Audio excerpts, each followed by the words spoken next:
Muy buenas noches, amigos.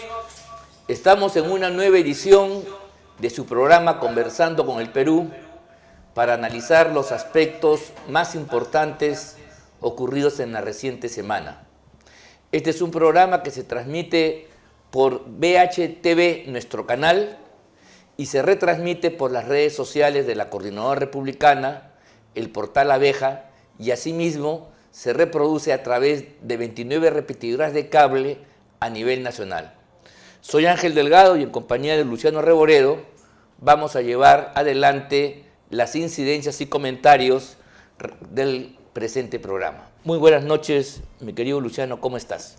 Ángel, muy bien, buenas noches, y te quería proponer que iniciemos este programa con un saludo, con un recuerdo de don Javier Vallerriestra González Olaechea, que creo que ha sido la noticia importante de fondo esta semana, su partida, un hombre que ha tenido una trayectoria de muchos años, tanto en la política como en el derecho nacional, ¿no es cierto? Sin duda, en el mundo político todos lamentamos la ida del gran tribuno, un gran parlamentario, diputado varias veces, también fue concejal por Lima incluso, y senador de la República. Fue una persona de verbo encendido, una persona histriónica, cosa que le daba ciertas características, pero sobre todo era un demócrata profundamente convencido en el destino nacional. Por eso todos aquellos que nos adherimos a la forma republicana de gobierno, inclinamos con respeto nuestras banderas y le rendimos nuestro más sincero homenaje y creemos que su ejemplo debe perdurar como uno de los grandes prohombres que en los últimos tiempos ayudó a la consolidación de una república democrática. Creo que eso es lo más importante. Fue uno de los que trabajó más en la Constitución del año 1979. Así es, sí. Él era un propuso incluso constitucionalista figuras innovadoras, ¿no? Él, por ejemplo, es el que trae, le pusieron el nombre Tribunal de Garantías Constitucionales, es el actual Tribunal Constitucional.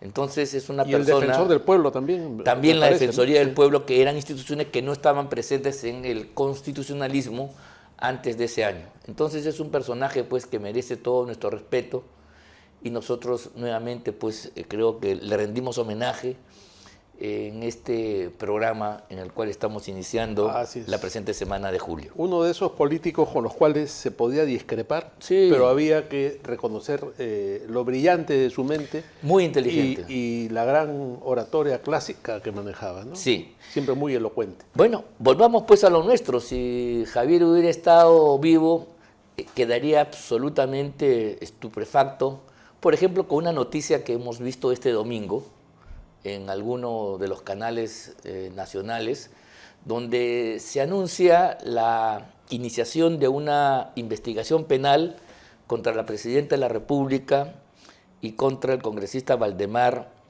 Cerrón. ¿Por qué? Porque ellos habrían aprobado, puesto en vigor, una ley que considera que los partidos políticos no son organizaciones criminales. Ley con la cual yo estoy totalmente de acuerdo. Entonces, perfectamente podrían también abrir instrucción o investigación contra nosotros. Pero aquí hay una barbaridad, si me permites, Luciano, porque cualquier congresista tiene como función esencial el presentar proyectos de ley, los cuales, para convertirse en ley, necesitan la aquiescencia de un número determinado de congresistas conforme al quórum establecido para que se convierta en ley. ¿Todos serían cómplices? En consecuencia, si la norma legal fuera el cuerpo del delito, entonces a quienes habría que abrirle proceso penal, investigación, sería a todos aquellos que votaron por la ley y no solamente al señor Cerrón, obviamente. Así es. ¿No? Entonces, esta es una cosa que... Mira tú el absurdo que estamos llegando. Por otro lado, el artículo 93 de la Constitución Política establece con toda claridad que los congresistas, los parlamentarios, no están sujetos a mandato imperativo y no son responsables ni ante autoridad ni órgano jurisdiccional por las opiniones y votos que ejerzan dentro de sus funciones. ¿Te das cuenta? Entonces, pretender abrirles un proceso penal porque han aprobado una ley o presentado un proyecto o elaborado un proyecto es un dislate absoluto, es una estupidez mayúscula que, repito, Bayerriestra se hubiera vuelto a morir. Y la Presidenta de la República por firmar No, peor aún, a la Presidenta de la República ni siquiera llegó a promulgar la ley, porque probablemente tenía diferencias. ¿De qué se le puede acusar, no? De que no observó.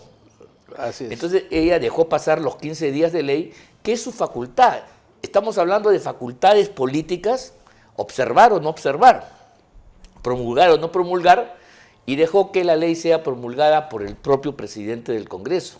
Además, el presidente de la República no es responsable, sino es responsable el ministro a partir de la institución del refrendo ministerial, artículo 102 de la Constitución.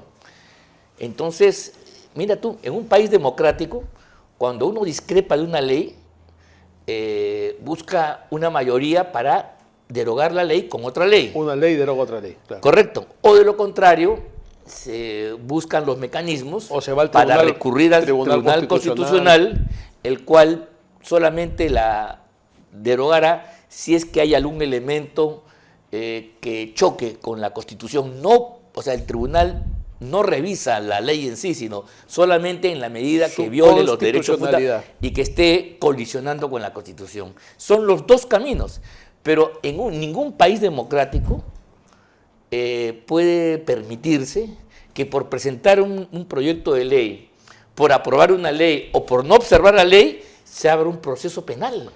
Hay otra cosa. Esa es una barbaridad, ¿te das cuenta de lo que estamos hablando? No, claro, peligrosísimo. Y hay otra cosa de fondo, y es esta facilidad con que se quiere ahora decir que un partido político puede ser una organización criminal, cuando eso no tiene ningún sentido. No tiene ningún sentido. Y atenta contra el principio fundamental de la democracia. Por eso. ¿No? Pero no solamente eso, sino que en el derecho penal democrático, mira tú, la responsabilidad es personalísima. Y entonces toda la investigación penal trata de individualizar la pena y la sanción correspondiente. Y todos los fundadores del partido tendrían que haberse puesto de acuerdo para armar un partido para delinquir. Sí, lo cual es una estupidez absoluta, porque pues, hay otras formas más sencillas. O sea, tú no puedes comparar el Tren de Aragua, la banda del Chapo Guzmán o cualquier organización criminal que se hace para extorsionar, para robar, para asaltar, para traficar, con un partido político que, como cualquier institución, tiene sus propios objetivos, sus propios horizontes. El hecho que dentro del partido o dentro de cualquier organización, llámese municipalidad, poder judicial, fiscalía, la iglesia, haya elementos que puedan delinquir, en ningún caso significa que esa actitud lesiva impregne al conjunto de la institución a la cual pertenecen, y entonces nosotros digamos que la municipalidad, que el Ministerio Público, que la policía o el ejército son organizaciones criminales a las cuales habría que disolver además. Esto es ¿Te das cuenta? Es una herencia de esta falsa justicia promovida por el lagarto Vizcarra y todo su prensa cómplice y cierto sector de la justicia y de los fiscales, ¿no? Que con mucha facilidad, cuando les conviene, se habla de organización criminal y cuando no, no. Sí, pues. ¿No? El caso, por ejemplo, que creo que viene al caso, valga la redundancia, recordar, es, por ejemplo, cómo en la situación de la señora Villarán no hay organización criminal. Es decir, ella sola habría hecho todo lo que ha hecho. Por ¿no? eso, pues, y ahí no se habla de organización criminal, cuando es mucho más evidente. Mira, yo tampoco creo, porque inclusive el hecho que todos hayan sido funcionarios municipales o asesores, tampoco hace que la municipalidad sea una banda, ¿te das cuenta? Claro, la municipalidad no, pero hay cierta organización que podría ser. No, esa es otra cosa. Efectivamente, los delitos se pueden cometer personal o también en grupo, pero eso no implica banda, porque calificación de banda, como la banda del Tren de Aragua, implica un conjunto de penas especiales, ¿te das cuenta? Y por eso que esta ley a mí me parecería natural, válida, porque los partidos políticos, menos aún los partidos políticos, pueden ser pues responsabilizados penalmente y eliminados, ¿no? Por las faltas o delitos que cometan sus dirigentes. Así es. Eso es una cosa fundamental. ¿Cuánta gente milita, participa en un proceso Pero electoral? hay que individualizar pues el delito, Por eso, ¿no? pues, eso es la clave. O sea, el derecho penal democrático individualiza y no generaliza. Estamos volviendo a tiempos del salvajismo, ¿no? En tiempos preconstitucionales en los cuales, evidentemente,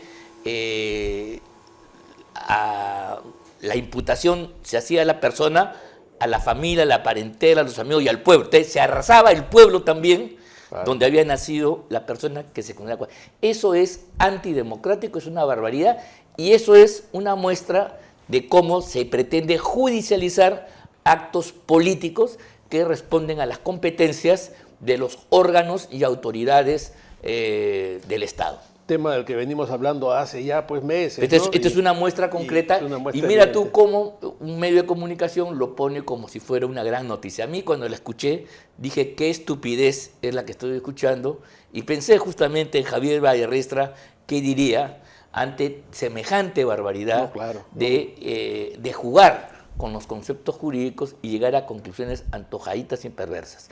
Creo que tenemos que hacer la primera pausa, un alto y volvemos en unos instantes después de los comerciales.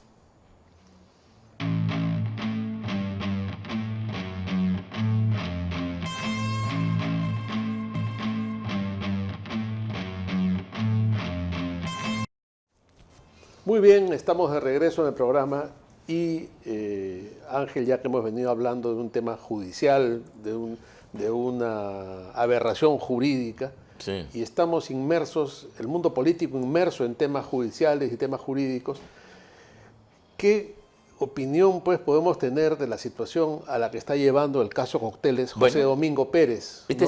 ¿Sí? Que es un caso ya extremo, una situación ya de opereta a la que este señor está llevando. Es el primer caso de los muchos que este señor durante casi 8 años y un poco más, casi 9 años, ¿eh? Él teniendo 3 años para investigar, que es el plazo máximo, se ha triplicado casi el tiempo. Porque le devolvieron infinidad de veces. No, además su acusación constitucional, no lograba es el documento que resume todo el proceso de investigación, tenía fallas, era endeble, no estaba debidamente sustentado, era incoherente, y el juez de la investigación preparatoria, una y otra vez, antes de pasar a juicio oral, se lo mandaba a hacer, a rehacer y a rehacer una vez más, ¿no? Pero mira tú, lo importante ahora es que la farsa queda al descubierto, pues porque nosotros hemos hablado de la prepotencia, de la inutilidad de este tipo de cosas. Claro. Nos hemos reído de Barba y de Vela, ¿no? De Pérez. De Pérez y compañía. Y la verdad es que ahora los amigos que nos están escuchando tienen la oportunidad de verlo en vivo y en directo. Porque ahora estos señores, muy valientes en los resquicios de una investigación reservada, donde hacían lo que le daba la gana, en los lugares más recónditos de su despacho, conversando con los Gorriti o con el coronel Colchado para sus trapacerías, y con una prensa dócil que era la que actuaba como vocero. Hoy el señor Pérez ya no tiene eso, tiene que sustentar ante el país, porque las cámaras lo están filmando, están registrando sus palabras, y tiene que enfrentar a casi 30 abogados de los más de 30 procesados, acusados que este señor ha hecho. Entonces, mira tú, ahí se descubre la cosa como es, pues, porque una cosa es, repito, trabajar en la clandestinidad, soterradamente, y otra cosa es querer sustentar. Y su primera exposición fue realmente fatal, una guachafería. En lugar de argumentar jurídicamente, porque estamos en sede judicial, los elementos probatorios que llevan a él a sostener una prisión de 30 años, mira, 30 años está pidiendo para Keiko y todos sus demás coacusados, ha hecho una referencia política sí, en el peor estilo de la Gestapo o los procesos de Moscú, tratando de establecer una vinculación que porque el padre era delincuente, la hija lo es, claro, y que el régimen de Fujimori, sobre el cual tenemos opiniones políticas distintas, no puede ser materia de un informe que está sustentando la acusación fiscal. Cuando ni siquiera existía Fuerza Popular. Ni siquiera existía Fuerza Popular, no se había producido los hechos que hoy día están objeto de sanción. Entonces, mira tú lo desubicado. Entonces, estamos ante un farsante con mayúscula, un verdadero payaso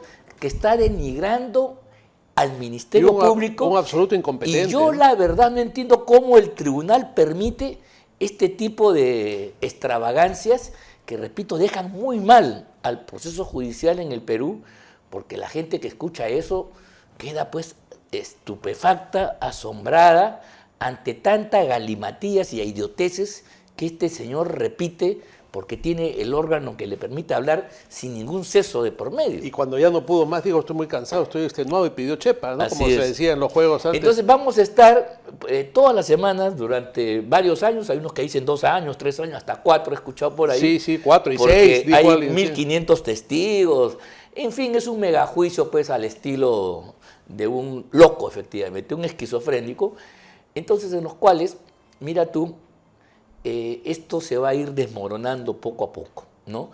Repito, si esos son los argumentos para condenar 30 años, se desmoronan. El lavado de activos, y eso es lo que yo quería conversar contigo, es un delito en el cual una plata negra que nace de una actividad ilícita, el narcotráfico, el trato de blancas, el asalto a un banco, el narcotráfico, el contrabando, ese dinero se quiere introducir en la economía, en el sistema financiero, y entonces se utiliza a personas para que blanqueen el dinero comprando propiedad y le regrese. Entonces el tipo recibe una comisión. Pero pretender que esto, Odebrecht, esto lo hacía con un partido político y que la señora Keiko estaba lavando los activos, cuando lo que ahí estábamos era anteaporte de campaña, que incluso no voy a hablar ahora sobre ello, porque, en fin, si eso es un delito que en el tiempo no lo era, en el año 16 de la época de las elecciones por la cual están imputando estos famosos cócteles, no era el delito recién se incorpora en el Código Penal el año 19. ¿Te das cuenta? No era delito y Odebrecht no era conocido como lo que es ahora. No, pero además... Peor aún. A ver... Porque hay que tener conocimiento de que el dinero es sucio para dedicarse a lavarlo. Pero claro, pero mira tú la cuestión. Odebrecht es una tramposa, sí, que sobornaba, sí, no tengo ninguna duda. A ver, imagínense ustedes, amigos. A ver, ustedes mañana se encuentran con un policía, lo quieren sobornar porque se han pasado, le quieren dar 100 soles. ¿Ese es un delito? Sí, eso se llama cohecho. Eso es un soborno, una coima en criollo. Pero ¿de dónde se puede sacar que ese dinero ha nacido, por ejemplo, de un asalto a un banco? O que ese dinero viene del narcotráfico. Es un dinero que uno está coimeando. Así es. Entonces, Odebrecht, efectivamente, ese dinero era para las coimas y punto. No era de una actividad que nazca el narcotráfico, de la trata de blancas. Odebrecht nunca ha reconocido eso, no podría reconocerlo. Yo no sé por qué eso no se ha esclarecido en la etapa de investigación. Y podemos ir más allá, Ángel. Este señor ha involucrado, ya mencionado, y está trayendo a colación la donación que hizo Dionisio Romero. De su dinero como empresa privada. Ya, entonces tampoco, pues claro. ¿no? Entonces, claro, se habla mucho del tema de Odebrecht porque es lo más notorio, pero está involucrando una serie de empresarios y de gente que aportó para la campaña. Claro, tiene razón. Y él dice, va a venir aquí a declarar el señor Dionisio Romero Pauletti. ¿Y por qué? O sea, él era un privado. Él tiene su plata y da una donación. Mira, el Código Civil establece los contratos de donación que se llaman mutuo. O sea, yo pongo un préstamo, o si no, simplemente dono. Le salió de los forros regalarle tanto dinero a la señora porque además, quería que gane la elección. Eso no estaba prohibido en la fecha. Estaba prohibido. Eso es importante. Entonces, eso no se va a poder probar nunca. ¿Te das cuenta? Así es. Porque Odebrecht no ha reconocido ni va a reconocer, y en ningún momento hay como, por ejemplo, sostener que el dinero del señor Romero y de otros más, incluso el dinero de Odebrecht, era un dinero que había que lavarlo. Así es. No había interés, porque a nadie se le ocurre lavar en unas elecciones donde el dinero se difumina y se pierde, ¿te das cuenta? Pero yo traigo a colación el caso de Romero porque es más evidente que el de Odebrecht, porque la gente está condicionada un poco a pensar que Odebrecht son delincuentes, lo que no son. De hecho son delincuentes. Pero nadie puede decir lo mismo. Son delincuentes porque sobornan, pero el acto de dar un aporte de campaña no te vuelve delincuente. O sea, la actitud delincuencial de Odebrecht es porque ha comprado a todos los funcionarios del Estado para sus concursos, entre ellos a la señora Villarán. Y comenzando por Alejandro Toledo. Y el propio Lagarto Vizcarra. Y Vizcarra, claro. Y el señor Villanueva, su primer ministro. O sea, por eso Odebrecht es delincuente. No porque hace aportes de campaña, por Dios. El aporte de campaña no tenía ninguna connotación, ningún atisbo de delito. No era algo relevante para el derecho penal. Hay que repetirlo muchas veces hasta que la gente lo entienda bien, porque ciertos medios durante 8 años han venido machacando esta idea que no tiene ningún sentido, Ángel. Y ya que estamos en el tema, seguimos pues en el tema judicial y todo esto, hay que mencionar que el Congreso de la República ha pedido la opinión del Tribunal Constitucional sobre esta orden judicial de reposición de los miembros de la Junta Nacional de Justicia. Porque ya, mira, Ángel, el Poder Judicial, una parte del Poder Judicial, es el que gobierna el Perú, se dedica a corregirle la plana al Congreso, a corregirle la plana al Ejecutivo, y ni siquiera acata todas las órdenes del Tribunal Constitucional, sino cuando quieren. Está en rebeldía. Yo creo que en realidad ciertos jueces y fiscales, como ciertos policías, se están convirtiendo en un problema porque están desacatando lo que dice la Constitución y la ley y están actuando por su cuenta para afectar intereses de terceros. Y eso es inaceptable. Mira tú, no podemos nosotros permitir tal cosa. Eso es algo que el Tribunal Constitucional se reúne en Arequipa esta semana y es muy probable que revoque esta decisión. Ya lo había hecho con la medida cautelar, ahora se han pronunciado sobre el fondo y entonces la lógica es la misma. O sea, el Poder Judicial no es competente para los juicios políticos. Así es, así es. El Poder Judicial no hace juicio político, por favor. Y entonces lo que decide el Congreso es una decisión autónoma y propia de un poder del Estado independiente. Pero para terminar, no queríamos dejar las elecciones en Francia. Mira, en la primera vuelta de la señora Le Pen, el antiguo Frente Nacional, hoy día llamado Agrupación Nacional, había alcanzado la primera mayoría creciendo. Y las izquierdas y el señor Macron, que digamos representaría a los caviares de acá, sí, ¿no? Para no sufrir una derrota tomaron la decisión. Mire, en Francia se vota de la siguiente manera. Para el Congreso también hay la necesidad de que el parlamentario, que está dividido en 571 circunscripciones, o sea, se vota uno por cada uno, tenga 50% más el número de los sufragios de esa localidad, ¿te das cuenta? Entonces, en la primera vuelta solamente ingresan aquellos que pasan el 50%, y en la segunda ya se vota por mayoría. Entonces, la orden que dan es que el Frente de Izquierdas y el partido de Macron se apoyan mutuamente, retiran a sus candidatos y apoyan al que está mejor. Y de esa manera han logrado invertir la cosa y hoy ha ganado el Frente de Izquierda, a cuya cabeza está un grupo de ultraizquierda denominado Francia Insumisa, con un señor que es un radical más allá del Partido Socialista, todo lo demás, que es Jean-Luc Mélenchon justamente, el cual, bueno, va a tener pues una importante peso. Entonces, todo esto augura que Francia va a entrar en un gran problema. Más o menos ha pasado lo que aquí sucedió. Para que no gane Keiko Fujimori, se agrupó la izquierda caviar con la izquierda radical para votar con Castillo. Bueno, ya sabemos lo que pasó en el Perú, podemos decir que algo similar va a pasar en Francia. Es una mala noticia realmente lo que está sucediendo en Francia, porque esta gente que no va a gobernar para los intereses de Francia, sino para el globalismo progresista y con todo lo que ello implica, ¿no? La señora Le Pen tampoco es que fuera perfecta, pero por lo menos tenía una posición para frenar el avance del progresismo en Europa, y además hay una cosa, que Francia, yo estaba escuchando algunos comentarios, habría ganado en lo que ellos llaman el islamofascismo, o sea, la fuerte presencia de la migración Claro, musulmana. los carteles celebrando la elección dicen Francia es de los migrantes. Sí. Ahora el tema es O sea, Francia ya no es de los franceses. es de los migrantes. Y los migrantes no son migrantes que se asimilan a la cultura francesa y que trabajan por Francia.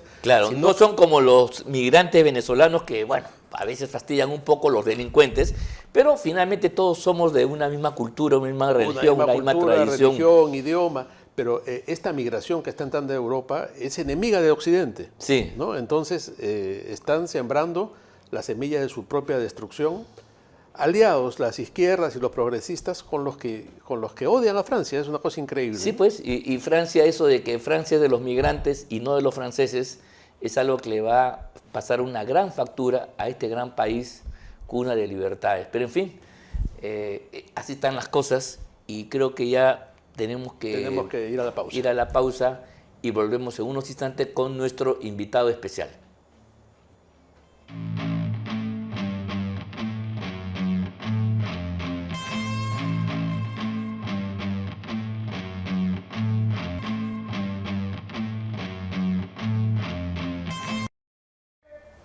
Muy bien, amigos, estamos de regreso en el programa y como siempre, la segunda parte del programa es la entrevista con nuestro invitado.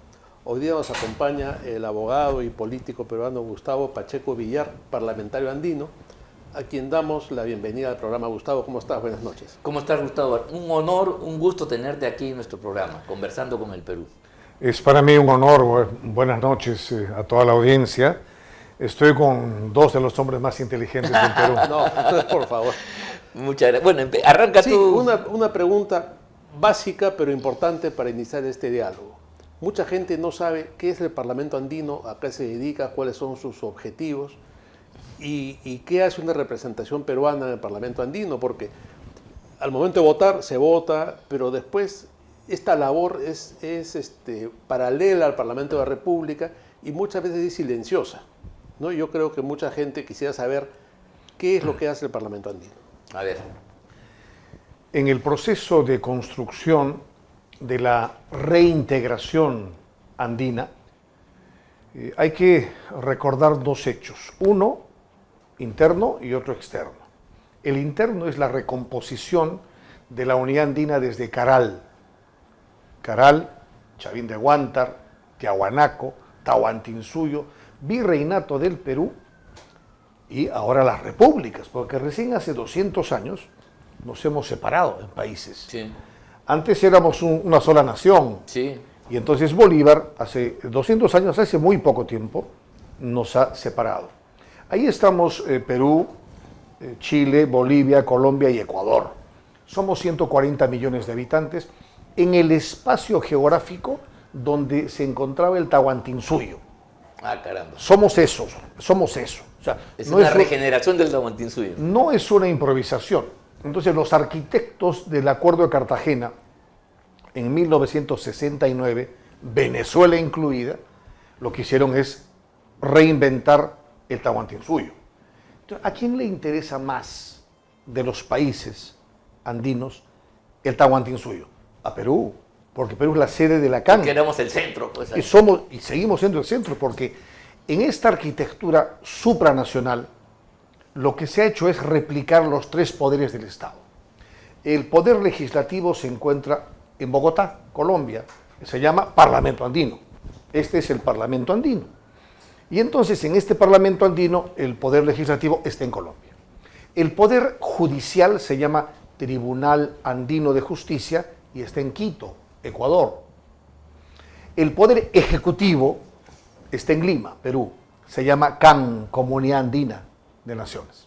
Ajá. Entonces, estos son los tres suprapoderes del Estado, supranacionales. Entonces, además hay 15 órganos del Sistema Andino de Integración, incluida la CAF, la Corporación Andina de Fomento, que pertenece a este sistema de integración. La Universidad Andina Simón Bolívar, que está en La Paz, en Sucre y en Quito. Está también el Fondo Latinoamericano de Reservas. En fin, somos 15 órganos. Ese es el proceso interno. En el externo hay que ver la formación de la Unión Europea. Así, es lo que te quería preguntar. ¿Esto es algo análogo a la Unión Europea? Sí, y también la gente, los ciudadanos españoles, italianos, alemanes, Siempre se han preguntado ¿para qué sirve el Parlamento Europeo? En verdad, cuando los ciudadanos se preguntan para qué sirve, también habría que preguntarse para qué sirve el municipio de tal, Sí. para qué sirve el gobierno regional de cuál. Sí, ¿No? pues. Pues habría que disolver el Estado, entonces. Sí, pues, claro. ¿No? Sí, es importante que exista un Parlamento, porque mientras en la CAN, la Comunidad Andina, están representados los gobiernos, en el Parlamento andino están representados los pueblos. Nosotros representamos a los pueblos, como representamos todos los parlamentarios. ¿Cuántos parlamentarios son y cómo están representados? 5 de cada país. 5 de cada país. Entonces o sea, somos 25. 25 miembros del Parlamento. En el Perú nos han elegido uno por partido, somos uno de cada partido político, y a mí me ha tocado... Aquí somos elegidos por voto popular. Sí, eso es una ley que yo propuse cuando era presidente de la Ajá. Comisión de Relaciones Exteriores del ¿Dónde Congreso. más? El 2004 No, ¿en qué otro país? propuse ¿En el qué otro tema. país también se- Según el Acuerdo de Cartagena tiene que ser en todos los países. No, pero me refiero a hoy en día. Actualmente, bueno, Colombia lo tuvo, Bolivia lo tiene, Lo tiene. Ecuador lo tiene, Perú lo tiene y Chile está en proceso. Pero Chile entonces manda, porque antes se mandaba una representación del Sí. Parlamento, Sí, ¿no? Iba, Es que, bueno, eso o sea, es unos parlamentarios iban al Parlamento. sí, pero eso ya es turismo parlamentario. Ahí está. Claro, entonces ya cuando te dicen, mira, tú eres congresista, pero además vas a ser miembro del Parlamento, entonces yo recuerdo, yo soy congresista, y decían, oye, ¿quién quiere ir? No, ahora me toca. Entonces, pues no es me toca. El tema es que es un mandato exclusivo y excluyente. Como es la Unión Europea, ¿no? Sí, el Parlamento Europeo pues, se marca aparte. Entonces, yo propuse una ley, un proyecto de ley que fue aprobada por el Congreso y ahora se vota para presidente, para senadores, para diputados y para Parlamento andino. Ahora, Gustavo, has mencionado algo interesante. Esta idea de que está el Ejecutivo en un lugar, el Parlamento en otro y el Poder Judicial en otro, de esta supranación, por llamarlo de alguna manera. Este tribunal que está en Quito, ¿qué temas ve y en qué casos se recurre a él? Es un tribunal andino de justicia vinculante. Tiene que ver con la propiedad intelectual y tiene que ver con Indecopi. Entonces, tiene espacios que luego ha ido ensanchando y que poco a poco se irá fortaleciendo. Los temas comerciales también, ¿no? Ven temas comerciales, temas de contiendas, pero insisto, supranacionalmente de forma vinculante. Por ejemplo, hubo protección de de hidrocarburos, de petróleo en Ecuador y en Bolivia, y camioneros transportistas peruanos denunciaron ante el Tribunal Andino esta injusta competencia. Y entonces, porque subvencionaban a los gobiernos del Ecuador y de Bolivia el petróleo para sus transportistas. Se quejaron los transportistas peruanos porque ellos no podían ni en Bolivia ni en Ecuador tanquear al mismo precio. Entonces, competencia desleal. Y el Tribunal Andino ha ordenado al gobierno de Ecuador, al gobierno de Bolivia, hace medio año, ha ordenado que cese sus subvenciones. Ah, caramba. Y han hecho caso, Ecuador y Bolivia. Entonces ya los transportistas peruanos ven el suelo parejo. Para eso sirve el Tribunal Andino de Justicia. Oye, qué interesante esto, ¿no? Sí, no Porque- se conoce, ¿eh? Es una pena que falta mayor difusión. Y bueno, ¿y qué están haciendo ustedes ahora en la actualidad? Bueno. O sea, la delegación peruana de la cual tú eres parte, ¿qué cosa hace? ¿En qué proyectos está abocado? El Parlamento Andino creó en su día la Universidad Andina Simón Bolívar, con éxito, en Sucre y en Quito, con éxito. Ahora ha creado la Red Andina de Universidades. Y en esta Red Andina de Universidades queremos que se homologuen y armonicen las titulaciones. Yo presido el Comité Internacional de Derecho Comunitario Andino para armonizar, como es nuestro mandato, todos los países. Ah, qué interesante, ¿eh? Frente a eso, hay ya 60, 70 universidades que van a armonizar sus sílabos y van a O sea, que homologar. uno saca un título en el Perú, lo puede homologar en Bolivia, en Sí, Colombia. pero además esto está dirigido por la Universidad Complutense de Madrid. Yo he vivido 15 años en España, entonces qué estoy vinculado al sistema universitario español y es la Complutense la que nos dirige, la que nos coordina. Por lo tanto, cuando se armonicen estos títulos, también valdrá para España y por tanto para la Unión Europea, por el Acta de Bolonia. Entonces, estamos empeñados en este Pues es bien esfuerzo. interesante, ¿ah? Es Pero una buena además- noticia para los jóvenes Para los universitarios. Muy ¿no? buena noticia, claro. Pero que además, el A DNI mí eso no se sabía. tiene ciudadanía comunitaria. Con este DNI uno ingresa a cualquier país. Ya no hace falta el pasaporte. Con este DNI uno ingresa a cualquier país. Pero además de tener la ciudadanía andina, tenemos el derecho para trabajar de forma inmediata. Usted se va mañana a Colombia y se instala y se queda. O sea, tenemos libertad de trabajo, libre circulación de trabajadores, libre circulación de mercancías, arancel cero. sí. Eso es una real integración, pues, ¿no? Ah, está bien. No, no, ¿ah? vamos muy bien. Lo que pasa es que el Tribunal Andino de Justicia es vinculante, la comunidad andina en sus decisiones es vinculante y el Parlamento andino todavía no es vinculante. Le pasó al Parlamento Europeo antes, ahora sí es covinculante, colegislador. el Allá en Parlamento Europa, Europeo. sí, claro. Ahora sí, pero durante décadas no lo fue. ¿Y qué tendría que pasar? Para... Decisión política. Tenemos que trabajar, avanzar en el tema y perderle miedo. Yo creo, por ejemplo, he planteado en medidas de seguridad, el crimen transnacional nos ha integrado más, porque ahora resulta que tenemos la necesidad, lo he propuesto, de crear Andijus y Andipol, una policía andina y los jueces y fiscales integrados, como funciona en Europa Eurojust y Europol, ¿no? Entonces, todo ese tipo de procesos nos permiten también el roaming gratuito. Ahora ya no es llamada internacional entre nosotros, es llamada local. Y seguimos avanzando. Eso está bueno. Eso ya está. Ahorita sí, sin ningún problema. Y además Pero también... hay que decirlo. Pues. No, pues, por eso vengo aquí, Ya. gracias a ustedes. Y pueden ir con su carrito, sin problema, ya a pasar las fronteras. Y acabamos de aprobar la placa que he presentado un proyecto yo, para que tengamos una sola placa andina. Ah, caramba. Bueno, están avanzando a grandes pasos, ¿no? Mira, Sí, tenemos tenemos que hacer un corte por los comerciales y volvemos en esta importantísima y realmente sugestiva conversación. Volvemos en un instante.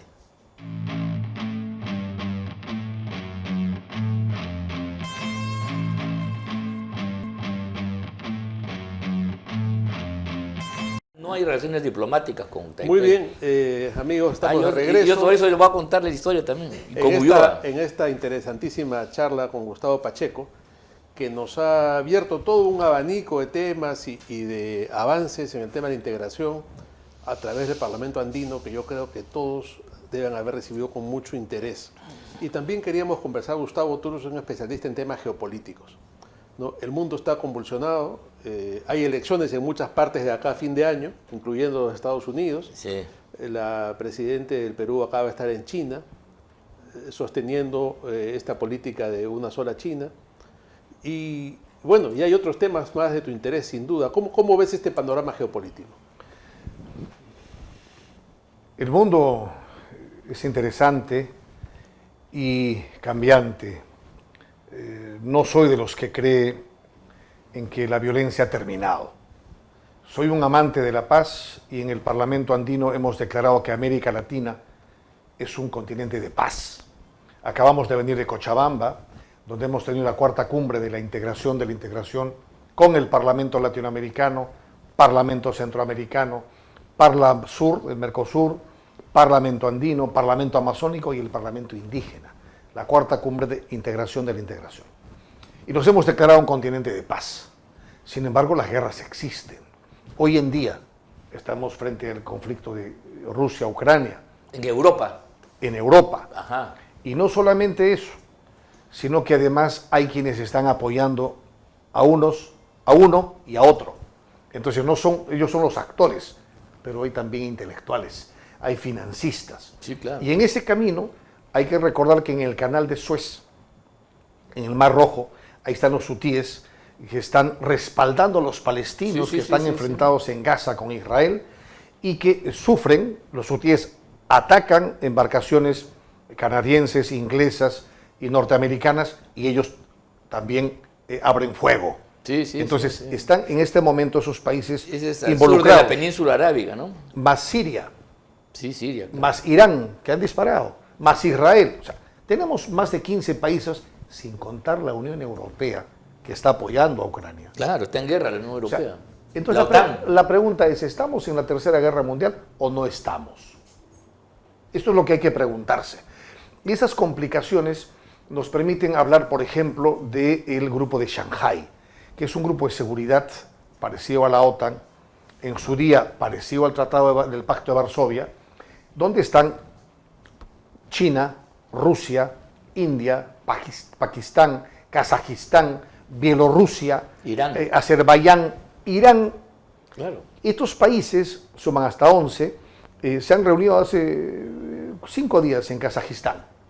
Y entonces se prometen mutuo apoyo en la defensa de sus intereses. De manera parecida, esto es en la parte de defensa, a lo que es economía en el grupo de los BRICS. Porque China tiene potentes proyectos. Uno es la Franja y la Ruta, Belt and Road, que es la nueva ruta de la seda. La franja y la ruta, sí, así se llama. Que termina en Chancay. Sí, claro. Y entonces el presidente Xi Jinping prometió el 2013 en Kazajistán también esta iniciativa, se llama Iniciativa de la Franja y la Ruta. Y entonces empieza en Xi'an, donde la antigua ruta de la seda de Marco Polo, Sí, claro. y termina en Chancay. Y ahora la ruta va a ser Chancay-Shanghai. Ese es un gran proyecto que ha cumplido el presidente Xi Jinping en solo 11 años, le ha dado la vuelta al mundo. Y el otro proyecto es los BRICS, la unión de Brasil, Rusia, India, China, Sudáfrica, al que se han sumado otros 5 países. Arabia Saudita, Emiratos Árabes, está Egipto, está Irán, ¿no? Y entonces, estos 10 países ahora quieren crear su propia moneda, la moneda BRICS. Entonces, estamos frente a un mundo multipolar. Y en esta multipolaridad, no sé qué ocurrirá en una tercera guerra mundial con conflagración nuclear. Solo habrán perdedores, no habrán vencedores. Y por eso, China anuncia este proyecto de comunidad compartida, de un futuro compartido para la humanidad, y proclamando una sola China. Por cierto, es una sola China y eso es una política que siempre he defendido y que hoy se ha ratificado como política exterior de nuestro país. Sí, esa es una política oficial del Perú. Mira, yo tuve oportunidad, desde que el Perú abrió relaciones con la República Popular China, dejó de lado la relación que se tenía con Taiwán, como lo hicieron todos los países, incluyendo Estados Unidos. Las relaciones con Taiwán son de tipo comercial. Y punto. Hay una oficina comercial por eso en Lima. No hay el reconocimiento. No es una embajada. Y voy a contar una anécdota. El año 82 yo era concejal por Lima, y entonces a una invitación de nuestro querido amigo Alfonso Barrantes, estuve en una delegación oficial dirigida por el entonces primer ministro Manuel Ulloa. ¿Por qué? Porque había habido un conflicto del Parlamento peruano. Tanto Álvaro Landini como Perkovich, que eran presidente del Senado, habían hecho un giro y querían reabrir relaciones con Taiwán. Entonces estaba la cosa un poco complicada, y era un viaje no solamente del gobierno, sino del pueblo peruano, representantes, empresarios, en este caso de los partidos políticos. Yo fui a nombre de una fuerza política, y entonces ahí Manuel Ulloa, que podemos tener cualquier opinión, pero un gran estadista, ratificó la política de una sola China, no una China y un Taiwán, y que Taiwán era parte indesligable del territorio chino. Y esa es una política que la Cancillería la ha mantenido a lo largo del tiempo, y con Taiwán tenemos relaciones comerciales, consulares, bestial, pero la relación oficial de país a país es con China, por cierto. Es así. Lo propio pasó con Macao y con Hong Kong. Así es. ¿No? O sea, Hong Kong y Macao pertenecieron a Gran Bretaña, Inglaterra y Portugal hasta 1994 y 1998. Ahora, para la reunificación de China falta solamente este paso. Y en este paso, pues es un tema que los propios chinos resolverán. Ahora, los chinos con la sabiduría que tienen, ¿no? Dicen en el largo tiempo. Pueden pasar 20, 40, 50, 100 años algún día. Pero bueno, yo acabo de volver Así piensan los chinos, de ¿no? China claro. hace un par de meses, y tienen ahí Xiamen, que es la provincia que está enfrente de Taipei. Y hay unas relaciones fluidas, Sí, ¿no? claro. Y entonces comerciales, son muy prácticos, y eso es un tema absolutamente chino, donde nosotros tenemos que respetar. Desde el tiempo de Velasco, que se reconoció Sí, claro. esta Ese posición era de el tiempo. una sola China, ¿no? Sí. Entonces, frente a este escenario, China es nuestro principal socio. Sí. China nos está poniendo en valor geopolíticamente con el megapuerto de Chancay, vamos a tener ahí buques Neo-Post-Panamá que transportan hasta 24.000 contenedores. Sí, sí. Entonces, lo que está produciéndose en el megapuerto de Chancay va a modificar la geopolítica sudamericana al punto que va a jubilar en América a Manzanillo en México y a Long Beach en California, en Estados Unidos. De ese nivel estamos hablando. Y el resto de puertos del Pacífico quedarán como puertos de cabotaje, que van a transportar, retransportar estos buques que vienen desde Shanghai a Chancay. Mira, a la pregunta que tú hacías sobre si estamos caminando a la tercera guerra, yo quiero decir lo siguiente. El conflicto político es básicamente comercial hoy día. China, desde que se ha dado la OMC, la Unión Nacional Mundial del Comercio, la Unión Mundial del Comercio, a través del libre comercio, del mercado, independientemente del régimen político que tiene la República Popular China, ha generado una política súper agresiva desde el punto de vista económico-financiero, de inversiones, y esta política de la franja y una ruta es justamente englobar el mundo. Es una concepción, tú te quedas realmente sorprendente, y que efectivamente marca un mundo multipolar. Y el Perú, como tú bien decías, tiene que saber ubicarse en ese mundo, ¿no? Sí. Nosotros mantengamos la relación con Estados Unidos, siempre hemos tenido una relación positiva con ellos, pero lo de China es una opción que nos permite nuevas posibilidades. Así es, importantísimo lo que está pasando en Chancay, ¿no? Ángel, pero permíteme, antes que se nos acabe el tiempo, yo quería preguntarle a Gustavo, porque es una pregunta que se me quedó el bloque anterior. ¿Quién preside el Parlamento andino? Ecuador. En este momento. En este momento, sí, esto es por país. Va en abecedario, primero Bolivia, Chile, Colombia, Ecuador y después Perú. O sea, nos toca. ¿Cuándo nos toca? Nos toca ahora, el 28 de julio, o sea justamente... ¿Eso cómo se elige? Se va a elegir en Cusco, porque nos toca después de Cochabamba ir a Cusco. Tenemos los parlamentarios andinos una sesión viene mensual. Todo el pleno, Vienen los 25 parlamentarios. Van al Cusco. Y en los 25 elegimos al presidente del Parlamento por los próximos 12 meses, por un año. Pero la delegación peruana o el Parlamento andino peruano propone a uno. O sale de la Asamblea. Es la plenaria, es la plenaria la que decide. El país puede proponer a uno o dos o tres candidatos, pero es la plenaria la que decide. Oye, bueno, pues entonces... Tiene que ser peruano, claro. Pero tiene que ser peruano de todos modos. Y la idea de los 5, que nos llevamos muy bien, pues es que la presidencia sea peruana, sea colectiva. Independientemente de quién gane. Va a haber un titular, pero los demás van a... Sí, vamos, porque es presidencia peruana. No es la presidencia de un señor, es la presidencia de una señora. La presidencia es de todos los peruanos. ¿Y hay algún avance sobre quién sería ese señor o señora, o todavía no? Bueno, como siempre decimos en política, somos 5 parlamentarios, pero hay 6 candidatos.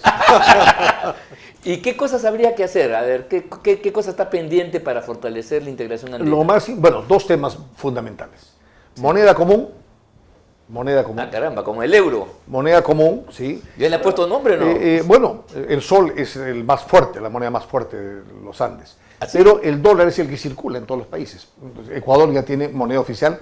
Sí, pues es dólar, ¿no? Sí, es cierto. Entonces, vamos a ver moneda común, eso es un tema pendiente, y que sea vinculante el Parlamento andino. Más allá de eso, yo tengo unas propuestas que ahora no puedo revelar, a la hora en que se presenten las candidaturas, un plan de gobierno que ofrecer. Muy interesante. A ver, Gustavo, te comprometemos a conversar después de julio, a ver qué perspectivas hay con la presidencia peruana, porque independientemente de quién sea, es el Perú el que tiene, digamos, el timón, sí. Y ahí se van a hacer una por serie de periodo cosas. de un año. Un año. Un año. Muchas gracias por esta invitación. Quiero agradecerle a Dios en este mes patrio, darle a ustedes un abrazo patriótico y decirle que Dios ha bendecido a Perú porque hace 5.000 años empezó esta historia de la integración andina en Caral, departamento de Lima. Ajá. Y 5.000 años después nos regala el megapuerto Chancay, departamento de Lima. También, ¿verdad? Entonces, ojo, Dios ha bendecido al Perú y de Chancay a Caral, pocos minutos, pocos kilómetros. Sí. O sea, esto ahí no es casualidad. Ahí habían culturas Chancay. No, está la zona arqueológica. No, Chancay tiene 5.000 años. Caral tiene 5.000 años. Egipto tiene 5.200 años. Mesopotamia tiene 5.200 años. Egipto 4.700 años. Sí, O Mesopotamia sea, somos fue el nacimiento de la cuna de la civilización. los sumerios, entre el sumerios, Tigres sí. y el Éufrates. La Pero verdad- nosotros somos la segunda ciudad más antigua del mundo. Las grandes Gracias a Dios. civilizaciones de la escalada Toynbee, ¿no? Sí, sí. Entre Oye, ellas mira, Paul podríamos, Alto, ya se nos pasa el tiempo, Claro. tenemos que llegar al final. Te agradecemos infinitamente tu presencia, Gustavo. Te comprometemos a seguir gracias. hablando de este tema que yo creo que es En de agosto nos ilustración para volveremos a todo. juntar. No, para todos los amigos que nos están viendo y escuchando, conocer estas cosas. Y les agradecemos a todos ustedes. Permítame por su solamente presencia. Sí. decir, vive el Perú, viva la patria andina. Muy bien, viva la patria andina. Nos despedimos y volvemos el próximo miércoles con Conversando lunes, con el Perú. próximo lunes. El próximo lunes a las 7 de la noche con Conversando con el Perú.